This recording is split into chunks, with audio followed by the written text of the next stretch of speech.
तो फ्रेंड देख सकते हो टाटा नेक्सॉन की दरवाजा डेंट हो गया है, तो इस पैनल को हम लोग करेंगे अभी डेंटिंग।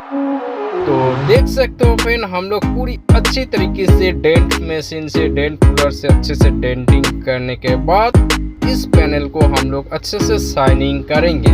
और फ्रेंड इसका ऊपर जो पुट्टी अप्लाई होगा एकदम स्मूथ तरीके से अप्लाई होगा अगर डेंटिंग सही होगा तो चलो देखो इसका फिनिशिंग कैसा हुआ है। और देख सकते हो फ्रेंड दरवाजा का जो डेंटिंग का काम कंप्लीट हो गया, अब इसका शाइनिंग देख सकते हो।